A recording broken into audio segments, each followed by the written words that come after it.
अगर अमेरिका ने ईरान पर एक और सैन्य हमला किया, और ये बात रात भी हो सकती है, तो इससे ईरान औपचारिक तौर पर परमाणु अप्रसार संधि यानी एनपीटी से बाहर निकल सकता है।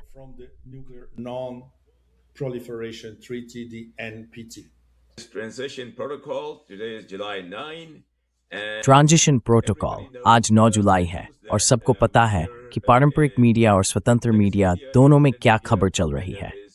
ईरान और संयुक्त राज्य अमेरिका के बीच तनाव बढ़ रहा है और दोनों तरफ से फायर पावर का आदान प्रदान हो रहा है। अब जो खबर सतह के नीचे है उसे सामने लाने के लिए हम यहाँ हैं। मैं अपने प्रिय मित्र पेपे एस्कोबार का परिचय कराना चाहता हूँ, जो अब आगे बात संभालेंगे। वो आपको वो जानकारी देंगे जो असली कहानी नीचे छिपी हुई है।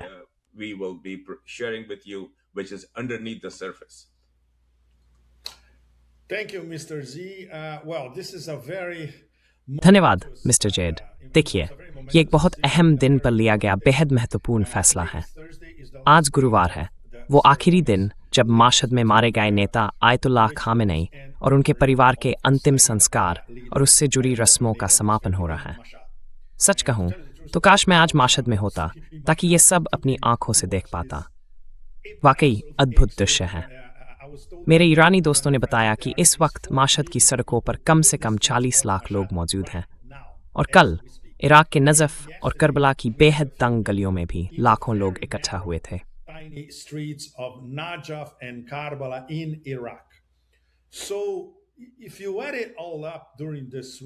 तो अगर आप इस हफ्ते की सारी घटनाओं को जोड़कर देखें तो यह आधुनिक इतिहास में जनता की एकजुटता, राष्ट्रीय गर्व और शिया समुदाय की एकता और अपने धार्मिक, आध्यात्मिक, राजनीतिक नेता के प्रति सम्मान का एक बेहद असाधारण प्रदर्शन है। दरअसल ईरान और इराक के बीच 30 से 40 मिलियन लोग सड़कों पर थे। ये कोई बड़ा चढ़ाकर कही गई बात नहीं है, बस यही है, हर कोई सड़कों पर था, श्रद्धांजलि दे रहा था।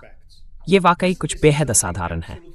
और इसी के साथ जब हम इसकी तुलना करते हैं तो हमें दिखता है कि अमेरिका ने ईरान के खिलाफ फिर से युद्ध की वापसी कर दी है।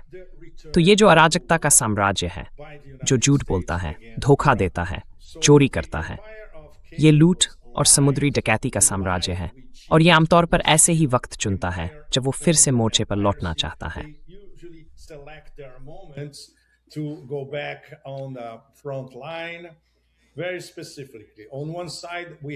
एकदम साफ तौर पर कहें तो एक तरफ हमारे पास सभ्यता और गरिमा का प्रदर्शन है, और दूसरी तरफ है अमेरिकी, जिन्होंने तय किया कि चलो फिर से उन पर बम गिरा देते हैं।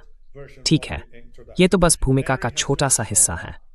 लैरी अभी अभी पहुंचे हैं। मेरी थोड़ी बहुत बातों के बाद मैं लैरी से कहूंगा कि वो हमें अमेरिकी नजरिए से बताएं। मैं कोशिश करूंगा कि आप सबके सामने ईरान और ग्लोबल साउथ का दृष्टिकोण रखूं, खासकर इस नए अमेरिकी हमले के बारे में, जिसमें कहा जा रहा है कि वो फारस की खाड़ी के तट पर तथाकथित सैन्य ठिकानों पर बमबारी कर रहे हैं, लेकिन असल में ईरान के नागरिक ढांचे को भी निशाना बना रहे हैं। ये बहुत बहुत अहम बात है। 3 उदाहरण हैं।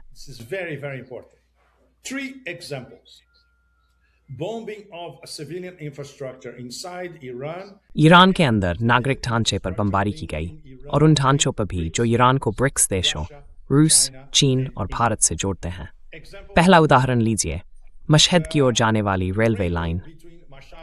कल रात से इस रेल मार्ग का इस्तेमाल बड़ी संख्या में तीर्थयात्रियों को तेहरान और उसके आसपास से ईरान के पूर्वी हिस्से मशहद तक जाने के लिए होना था, लेकिन इस रेल मार्ग पर अमेरिकियों ने बमबारी कर दी। सबसे हैरान करने वाली बात यह है कि कुछ ही घंटों में ईरानी इंजीनियरों ने पटरियों का एक हिस्सा फिर से चालू कर दिया और अगले कुछ घंटों में दूसरा हिस्सा भी बहाल कर दिया। अमेरिकियों ने ईरान के उत्तर पूर्व में तुर्कमेनिस्तान की सीमा के पास लगभग 40 किलोमीटर दूर एक पुल पर भी बमबारी की, जो चीन और ईरान को जोड़ने वाली रेलवे का अहम हिस्सा है।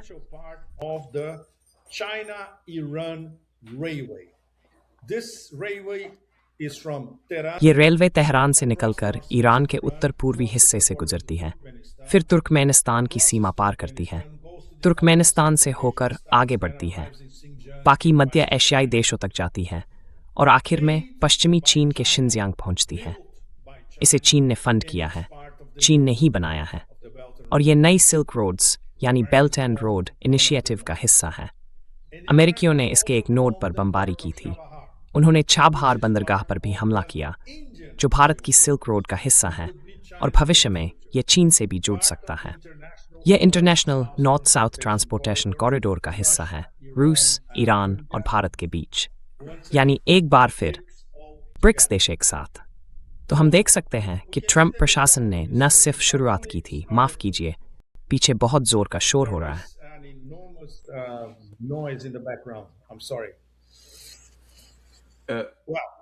वापस आ रहा हूँ इस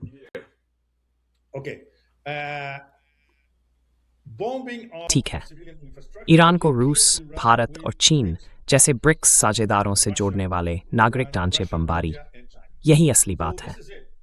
यही उस पूरी रणनीति का खुलासा है। सबसे अहम बात यह है कि यह किसी सैन्य जवाबी कार्रवाई के बारे में नहीं है, चाहे ईरान ने कुछ भी किया हो, जैसे कि अमेरिकी मदद से टैंकरों को ओमान के क्षेत्रीय जल में ले जाना, जो IRGC नौसेना और फारस की खाड़ी में ईरानी नौवहन नियमों की अवहेलना है, खासकर होर्मुज जलडमरू मध्य के रास्ते पर। वे इन टैंकरों को ओमान के जल क्षेत्र से गुजरने के लिए फुसलाते हैं, ये कहकर कि ठीक है, अपने ट्रांसपोंडर बंद कर दो और हम अमेरिकी तुम्हारी सुरक्षा करेंगे।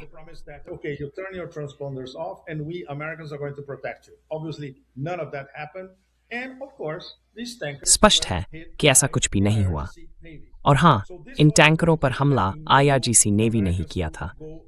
यही वो उकसावा था जिसने अमेरिकियों को बमबारी अभियान शुरू करने का मौका दिया। और जैसा कि ट्रंप खुद और सैन जुआन ने कहा था, ये अभियान अगले कुछ दिनों तक जारी रहेगा। तो अब जो कुछ हो रहा है उसका यही पृष्ठभूमि है, यानी ईरान इस बढ़ते तनाव के आखिरी पड़ाव और MOU यानी मेमोरेंडम ऑफ अंडरस्टैंडिंग के खत्म होने पर कैसे प्रतिक्रिया देगा। और अब हम फिर से उसी तनाव की सीढ़ी पर लौट आए हैं। तेहरान में मेरे संपर्कों से जो जानकारी मिली है वो बताती है कि ईरान की प्रतिक्रिया बहुत सोच समझ कर दी जा रही है, लेकिन पृष्ठभूमि में बहुत शोर है, बहुत सारी बातें चल रही हैं। माफ किया। Now there are stirrings. यहाँ से कोई आवाज नहीं आ रही, यहाँ तो बिल्कुल शांति है। Not. Nalai for Aristibhi Grismalls. और यहाँ भी नहीं, ये अभी steps to 4.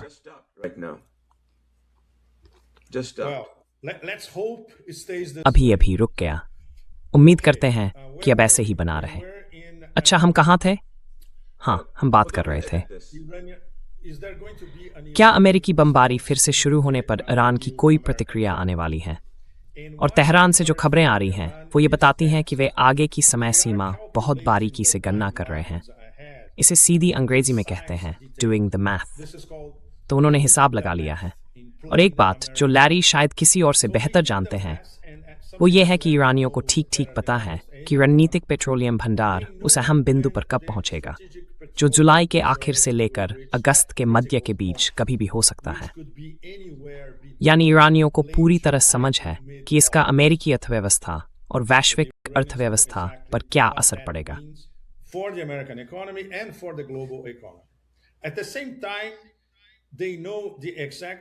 उसी समय उन्हें ठीक ठीक पता है कि अगर आप IRGC नेवी के निर्देशों का पालन करें तो होर्मुज जलडमरू मध्य को नौवहन के लिए कितने समय तक खुला रखा जा सकता है। लेकिन अगर अमेरिकी बमबारी जारी रखते हैं तो वही जलडमरू मध्य बंद कर दिया जाएगा। ये बात ईरानी सरकार के कई अधिकारियों ने सार्वजनिक रूप से कही है। और बहुत अहम बात यह है कि अगर अमेरिकी बमबारी जारी रखते हैं तो ईरान की प्रतिक्रिया कहीं ज्यादा कठोर होगी। इस पर मैं हमारी बातचीत के अंत में लौटना चाहूंगा। साथ ही पाकिस्तानी मध्यस्थ अब भी कोशिश कर रहे हैं कि उस तथाकथित मरे हुए बिल्ली जैसे समझौते यानी MOU मेमोरेंडम ऑफ अंडरस्टैंडिंग को फिर से पटरी पर लाया जाए। कोई उस पर भरोसा नहीं करता, लेकिन हम पाकिस्तानियों के बड़े प्रयासों का सम्मान करते हैं, जिन्हें पश्चिम एशिया के दूसरे मध्यस्थों का भी सहयोग मिला है। That is stepping with their Mambi Pink. Interlocutors in West Asia to get the MOU back on track. And in absolute parallel, which is something और बिल्कुल समानांतर तौर पर, जिसकी पुष्टि मैं तेहरान से भी कर सका, असल में हुआ यह है कि संयुक्त राज्य अमेरिका के राष्ट्रपति ही वो व्यक्ति हैं जो पाकिस्तानी मध्यस्थों से विनती कर रहे हैं कि वे ईरान को फिर से बातचीत की मेज पर लाएं। तो ये पूरी कहानी उल्टी है। अगर आप अमेरिकी राष्ट्रपति के जोरदार बयानों को सुने तो वो एक बात है, लेकिन अगर आप उन मध्यस्थों को सुने जो सच में मेज पर बैठे हैं और दिन रात मेहनत कर रहे हैं, तो वही असली कहानी है। और असली कहानी बस इतनी है, ईरानी अपना समय ले रहे हैं, उन्हें कोई जल्दी नहीं है। जिसे जल्दी है वो है राष्ट्रपति ट्रंप। ठीक है लैरी, अब आपकी बारी, इससे पहले कि हम उस बड़े खुलासे पर जाएं जिसे हम अब तक छिपा कर रखे हुए थे। We have been keeping under wraps. Yeah, well, it's important to understand. हाँ, ये समझना जरूरी है कि भले ही अमेरिका ये हमले कर रहा है, लेकिन ये किसी व्यापक योजना का हिस्सा नहीं है। उन्होंने उस स्तर की बड़ी सैन्य कार्रवाई फिर से शुरू नहीं की है जैसी हमने युद्ध के पहले 40 दिनों में देखी थी, यानी 28 फरवरी से लेकर लगभग 7 अप्रैल तक।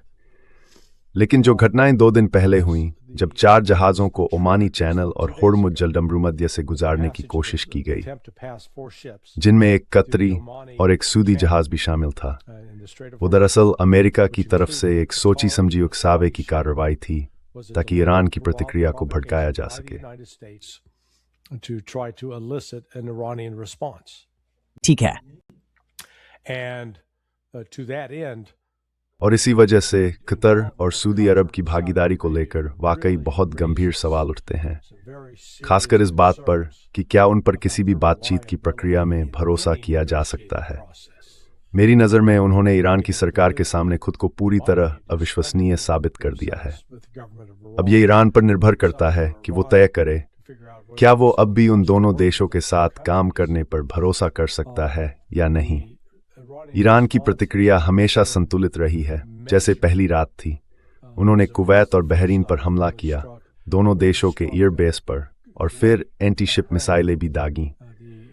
अब मुझे लगता है ये बात इसलिए अहम है क्योंकि हमने डोनाल्ड ट्रंप को सार्वजनिक तौर पर शिकायत करते और टिप्पणी करते सुना था कि वहां 111 एंटी शिप मिसाइलें थीं।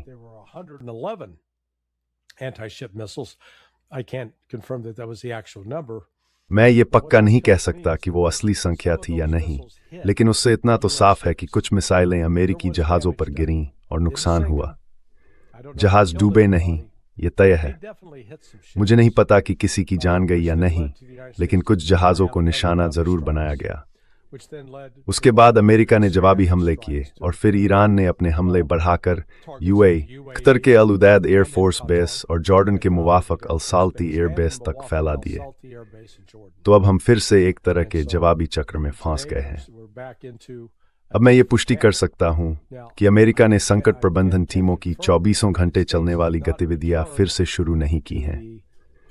वो टीमें पहले हटा दी गई थीं और उन्हें अब तक दोबारा ड्यूटी पर नहीं बुलाया गया है।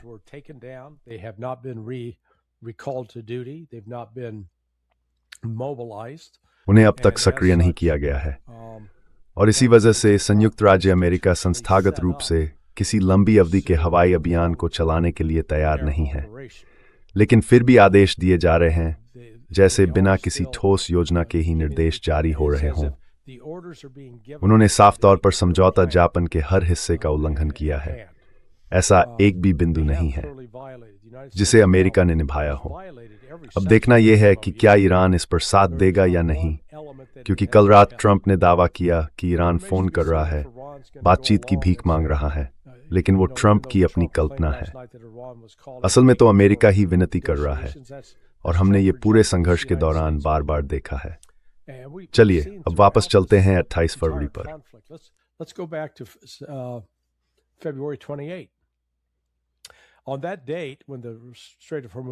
उस दिन जब होर्मुज की खाड़ी बंद कर दी गई थी, तब भी कुछ तेल टैंकर ऐसे थे जो अभी अभी खाड़ी से निकले थे और अमेरिका की ओर जा रहे थे। वजह ये थी कि उस समय ज्यादातर लोगों को ये बात पता नहीं थी या उन्होंने उस पर ध्यान नहीं दिया था कि अमेरिका पूरी तरह से सौर क्रूड के आयात पर निर्भर है, यानी वो कच्चा तेल जो फारस की खाड़ी से आता है, रूस से आता है, वेनेजुएला, कनाडा और मेक्सिको से आता है। उस तेल के बिना अमेरिकी रिफाइनरियां ठीक से नहीं खाएं, क्योंकि 70% अमेरिकी रिफाइनर्ड sour crude को procedures gore are set up to process sour crude. It's not a simple matter of saying, well, we'll just ये कोई आसान बात नहीं है कि बस 2-4 बटन एडजस्ट कर दिए जाएं और फिर वो मीठा क्रूड प्रोसेस कर लें। नहीं, ऐसा नहीं होता। जो 70% रिफाइनरियां हैं वही डीजल और एविएशन फ्यूल बनाती हैं। और अमेरिका को यह पता था कि 28 फरवरी तक अब भी जहाज तेल लेकर आ रहे थे, तो उन्हें 40 दिनों तक इसकी चिंता नहीं करनी थी। अब सोचिए वो 40 दिन कब पूरे हुए? 7 अप्रैल को। क्या आपको लगता है ये बस एक इत्तेफाक था कि अमेरिका ने 7 अप्रैल को ईरान के साथ युद्ध विराम की कोशिश की और 15 अप्रैल को जब उन्होंने इजराइल को थोड़े समय के लिए लेबनान से पीछे हटने पर राजी कर लिया, तब जाकर वो समझौता पक्का हुआ?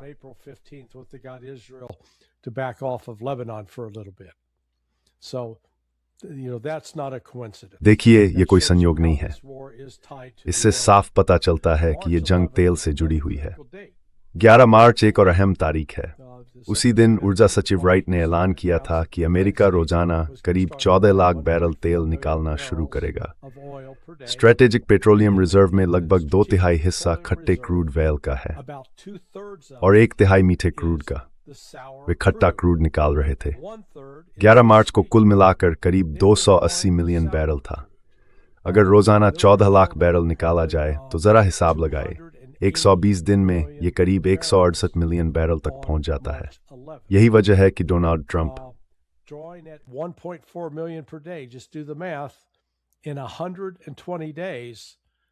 5 हफ्ते पहले उन्होंने कहा था कि अमेरिका 4 हफ्तों में तेल से खाली हो जाएगा। वही बात वो कर रहे थे। तो अब ये बात अमेरिका के सिर पर लटकी हुई है कि चाहे वो ईरान के खिलाफ कोई भी सैन्य कदम क्यों न उठाए, तेल की आपूर्ति अमेरिका तक पहुंचने में बाधित होगी। और हकीकत यह है कि पिछले 2-2.5 हफ्तों में होर्मुज जलडमरूम से जो भी तेल निकला है उसका 95% एशिया जा रहा है। वो भारत, चीन, दक्षिण कोरिया, जापान और सिंगापुर जा रहा है, अमेरिका नहीं। तो डीजल और जेट ईंधन की आपूर्ति की समस्या अब तक हल नहीं हुई है। ये अभी भी अनसुलझी है।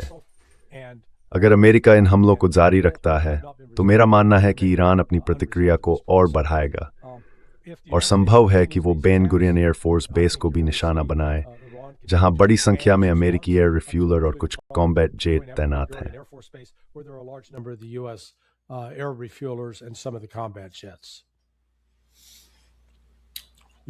Mr. Jad, Mr. Zontada, Marija, Yuchnat Shrew Corwood.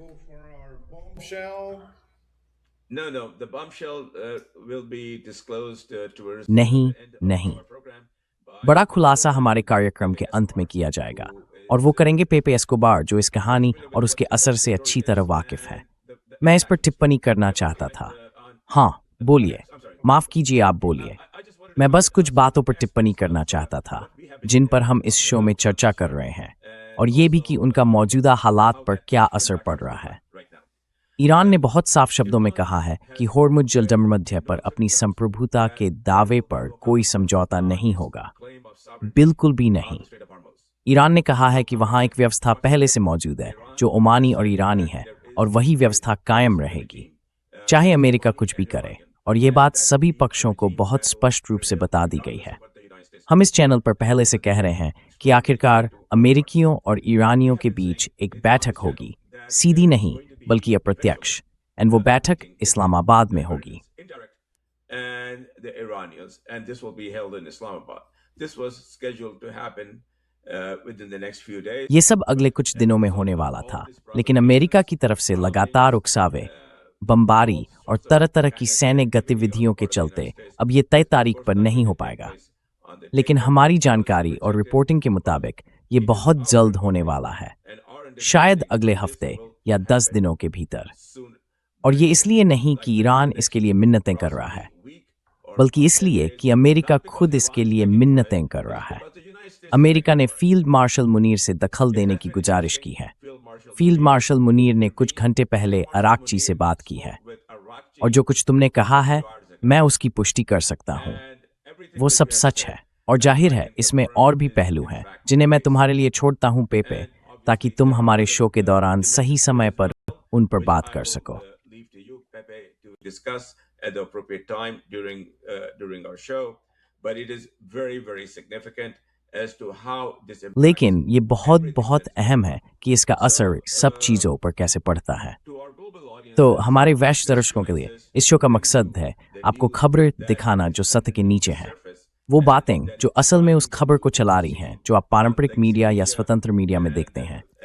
हमारे पास वो क्षमता है कि हम आपको खबर के कुछ ऐसे पहलू दिखा सकें जो किसी और के पास नहीं है, और ये संभव है उस विशेषाधिकार की वजह से जो हमारे पास है, जिसके बारे में हम पहले भी बात कर चुके हैं, और हमारे सह होस्ट्स दारी और पेपे की असाधारण योग्यता की वजह से। तो हमारी पिछली बातचीत का मूल अब भी वही है। आखिरकार अमेरिकियों और ईरानियों के बीच एक संवाद होगा, अप्रत्यक्ष रूप से इस्लामाबाद में, और आखिरकार इसका एक अंत भी होगा, और ये बहुत जल्द होगा, अगले 7 से 10 दिनों के भीतर। तो मैं इसे वापस तुम्हारे पास लाता हूँ। So I bring it back to you, Pepe. Well, this sets the tone for our. तो आज की हमारी बड़ी खबर का माहौल यहीं से बनता है। हमने इसे कई बार पुष्टि करवाया क्योंकि ये वाकई धमाकेदार है। इसे हम कूटनीतिक तौर पर इस तरह कह सकते हैं कि ये संदेश लीडर मुस्तफा खामेनेई के करीबी दायरे से आया है। ये बेहद अहम है क्योंकि आज मशहद में आयतुल्लाह खामेनेई के अंतिम संस्कार के साथ ही एक युग का अंत हो गया है, और व्यावहारिक रूप से कल यानी शुक्रवार से ईरान के इस्लामी गणराज्य के शासन का एक नया दौर शुरू होगा। आने वाले कुछ दिनों में कई अहम बैठकें होंगी जिनमें स्वाभाविक रूप से लीडर मुस्तफा खामेनेई शामिल होंगे। उन्हें पूरी तरह छिप कर रहना होगा, कड़ी सुरक्षा में, केवल एनालॉग संचार के जरिए संपर्क में। लेकिन अब से वही तय करेंगे कि ईरान का इस्लामी गणराज्य आगे किस दिशा में जाएगा।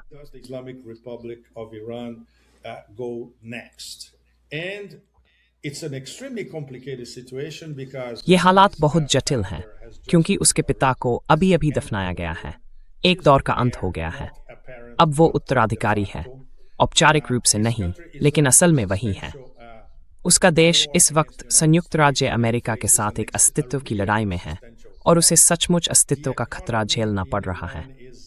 ईरान की अर्थव्यवस्था भी बेहद उलझी हुई स्थिति में है, और फिर डोनाल्ड ट्रंप की अनिश्चितता को देखते हुए आगे क्या होगा ये कोई नहीं कह सकता। भले ही लैरी ने जिस दबाव की बात की वो पूरी तरह सही हो, ईरानी भी अपनी तरफ से समय सीमा का आकलन कर रहे हैं, जैसे कि रणनीतिक पेट्रोलियम रिजर्व के घटने की रफ्तार और होर्मुज जलमरूमध्य को खुला रखने की कोशिशें। लेकिन अगर अमेरिका ने कोई और सख्त कदम उठाया, जैसे कि फिर से होर्मुज जलमरूमध्य को बंद करने की कोशिश की, तो उसके नतीजे वैश्विक अर्थव्यवस्था devastating for the global economy. So the Iranians are evaluating these time. तो ईरानी अब इन समय सीमाओं का आकलन कर रहे हैं, और अब सब कुछ आखिरकार मुस्तफा खामेनेई के फैसलों पर निर्भर करेगा। तो कल से यानी शुक्रवार से हमारे सामने होंगे नेता मुस्तफा खामेनेई, उनका राजनीतिक दल, जिसमें वे लोग शामिल हैं जो अब भी अमेरिका से बातचीत कर रहे हैं या कम से कम कोशिश कर रहे हैं। राष्ट्रपति पेजेशकियन, आराकची, विदेश मंत्री गालिबाफ जो संसद के नेता हैं, और निश्चित रूप से IRGC के जनरल। और इनमें से ज़्यादातर लोग अब अमेरिका के खिलाफ बहुत सख्त रुख अपनाना चाहते हैं, खासकर अब जब अमेरिका ने उस समझौता ज्ञापन को तोड़ दिया है जिसे उसने यहाँ फ्रांस में वर्साई के महल में साइन किया था।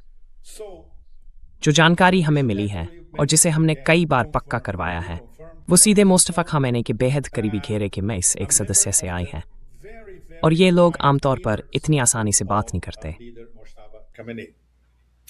These people don't talk easily. They only comment with. वे लोग सिर्फ उन्हीं लोगों से बात करते हैं जिन पर उन्हें भरोसा होता है, और उनमें से एक थे फील्ड मार्शल आसिम मुनीर। तो जो जानकारी हमारे पास आई है वो इन्हीं में से एक व्यक्ति से आई जो मुस्तफा खामेनेई के काफ़ी करीब है। उन्होंने सीधे आसिम मुनीर से बात करते हुए बताया कि अगर ईरान पर अमेरिका का एक और सैन्य हमला होता है, और ये बात आज रात भी हो सकती है, तो इसका नतीजा ये हो सकता है कि ईरान औपचारिक तौर पर परमाणु अप्रसार संधि यानी NPT से बाहर निकल जाए। ये अपने आप में बहुत बड़ी बात है। ये कोई धमकी नहीं है, बल्कि एक तय किया गया फैसला है। जिस तरह से उस व्यक्ति ने, जो आयतुल्लाह मुस्तफ़ा खामेनी के करीबी हैं, आसिम मुनीर को ये बात कही, वो एक साफ संदेश था।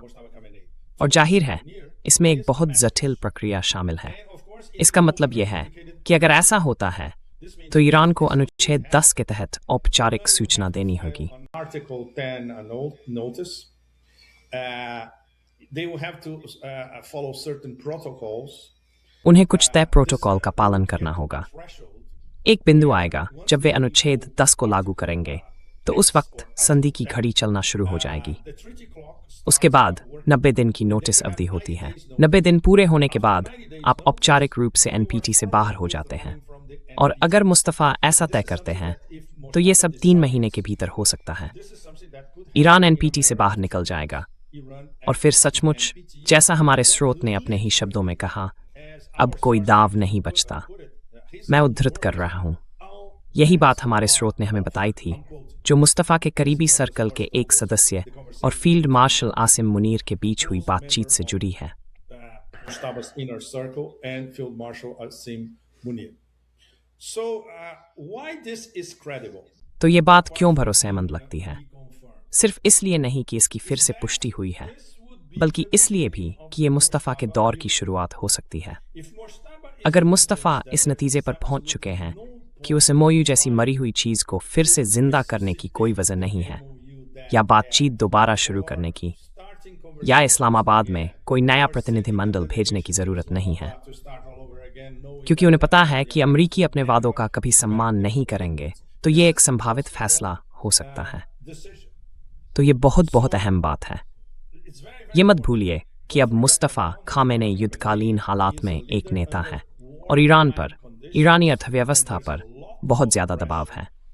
On Iran, on the Iranian economy, and now popular pressure from और अब ईरान के भीतर से, मान लीजिए, उसके समर्थक वर्ग का दबाव है कि वो जो भी कदम सही समझे वो उठाए, ताकि इस नए सिरे से उभरी ईरानी संप्रभुता और स्वतंत्रता को साबित किया जा सके, और साथ ही अमेरिकियों को ये संदेश दिया जा सके कि उन्होंने जो बिना किसी उकसावे के युद्ध शुरू किया, उसकी बहुत भारी कीमत उन्हें चुकानी पड़ेगी।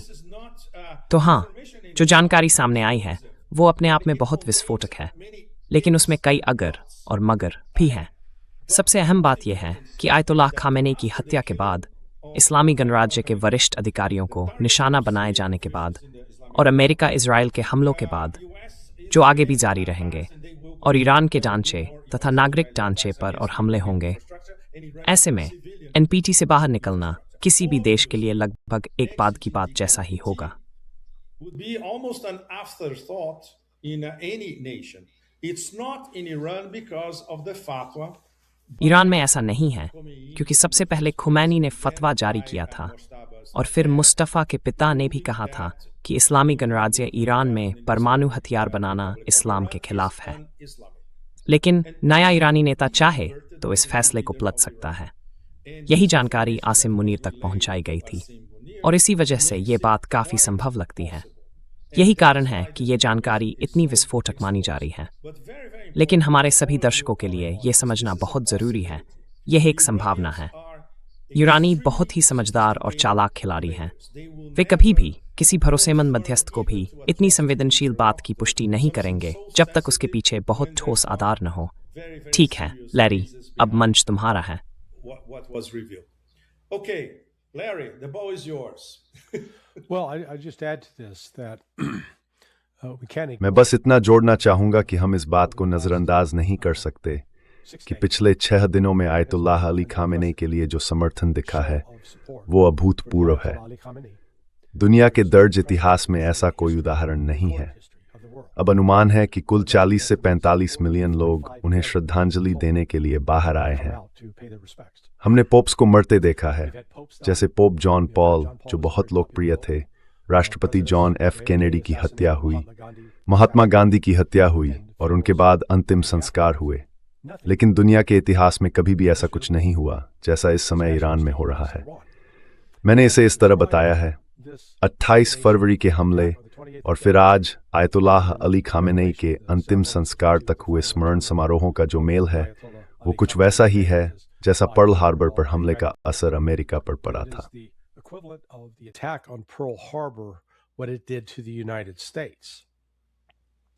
That attack by the Japanese imperialists 7 दिसंबर 1941 को जापानी साम्राज्यवादियों के उस हमले ने अमेरिका को पूरी तरह बदल दिया था, not just for the war, सिर्फ युद्ध के लिए नहीं बल्कि हर मायने में।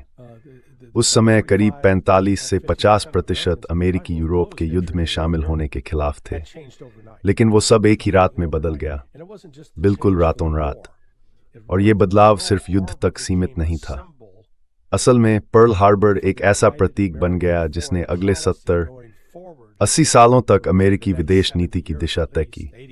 अब उसका असर धीरे धीरे कम हो रहा है, लेकिन ठीक वैसा ही असर 28 फरवरी के इस हमले और अब इस अंतिम संस्कार ने ईरानी समाज पर डाला है। मेरा मानना है कि इसने अब उसे बुनियादी तौर पर बदल दिया है। I believe it has now fundamentally transformed it, and the chance, the mourners in the streets, और वो नारे, सड़कों पर शोक मनाने वाले लोग, और हम यहाँ दर्जनों की नहीं बल्कि लाखों बात कर रहे हैं, सब चिल्ला रहे थे, बदला बदला बदला।